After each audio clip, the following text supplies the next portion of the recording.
So last month we spent a lot of time talking about creating book love and sharing our reading adventures with our kids. I have been very blown away by those of you who have blogged already, and I can tell just by your responses that you guys are already creating book love and fostering book love with your students.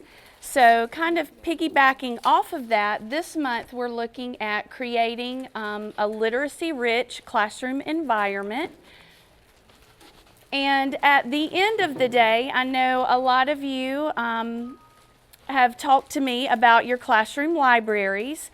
So at the end of our time together today, we are going to do a drawing where I am offering my time to come and see you during the month of September and do a classroom makeover. Now, I can't spend money that I don't have because my budget is $0 but I do have a lot of inexpensive options if you are wanting to add some book baskets to your library. And we can work with what you've got, and I know that there are plenty of books in the building that we can get our hands on if you evaluate your library and see that you need some more books in a particular genre.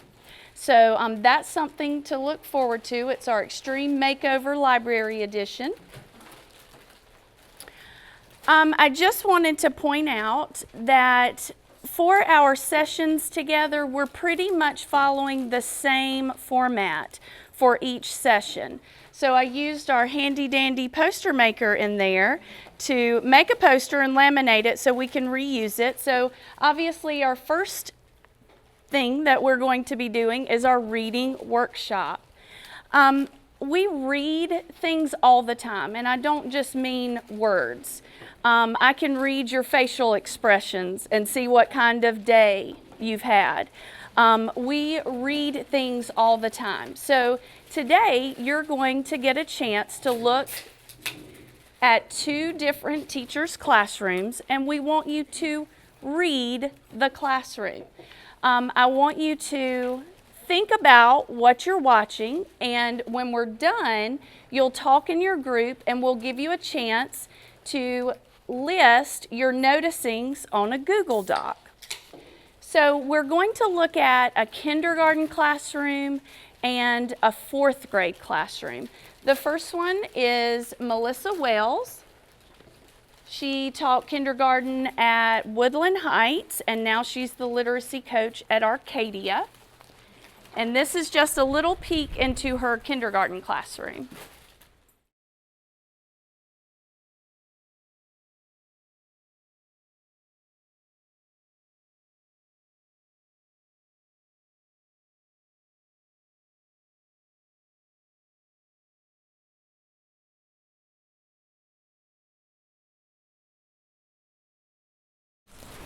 As you're watching the video, be thinking about what you notice about her classroom environment. What do you see that she has in her classroom? What does that say about what she values?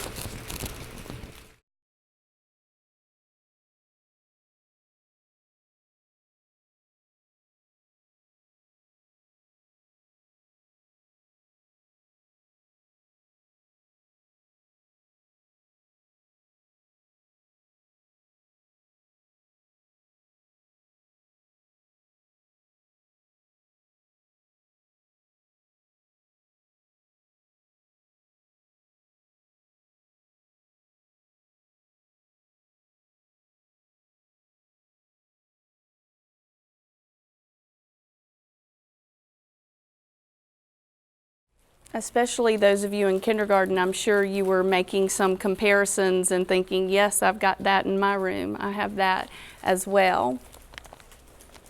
You said she was at Woodland Heights before she went to Arcadia. I think so, yeah. Is this one's fourth grade? This one coming up is fourth grade. Okay. All right, this is the entrance and math word wall in our classroom. The kids use this throughout the day to reference math terms. This is our Science and Social Studies focus board. We will add to it as the year goes map pieces to show different Native American tribes and all our social studies unit information. And the blank one will have science words. This is the front of the classroom.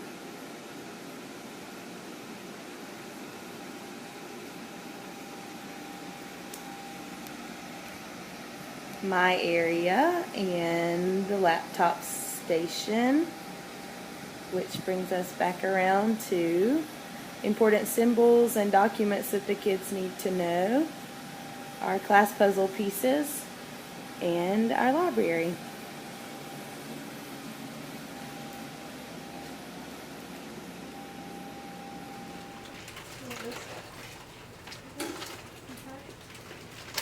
Take a few minutes to turn and talk with your group about what you noticed from reading the kindergarten classroom and the 4th grade classroom, and you'll love what Miss Brown's got for you next, okay?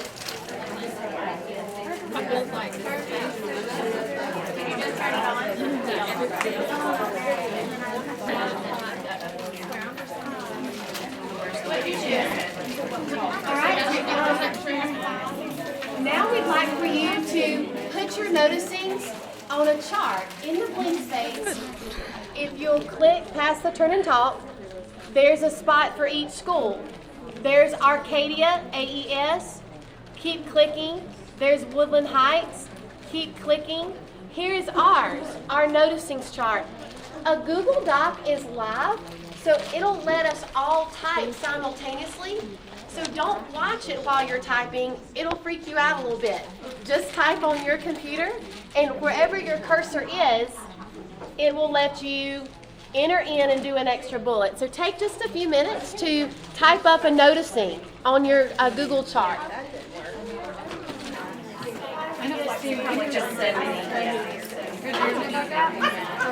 That is Arcadia. So we're just going to keep clicking.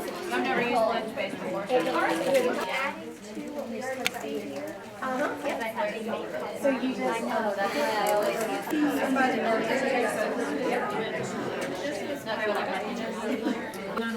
The next thing we're going to do is a scavenger hunt, and Miss Brown's going to tell you about it. But now that you've read Miss Wells' kindergarten classroom and you've read Miss Lyle's 4th grade classroom, Miss Brown's going to tell you about how you're going to get a chance to go on a scavenger hunt and read your classroom using a checklist that we think will be helpful to consider what components make a print-rich literacy environment. And that's exactly what you guys are going to do. You're going to go to your own classroom. You'll have about 10 minutes to go and read your own classroom. Pretend like it's not your classroom though. Pretend like you're in someone else's classroom. And this checklist will look very familiar to you guys because I copied and pasted that into an email that I sent you guys over the summer and told you that this is something that you might want to think about while you're setting up your classroom. So I know most of you are familiar with the items on there already.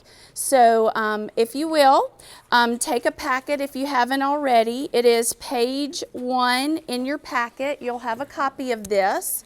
Carry it with you to your classrooms and be back here at 3:25. Yep.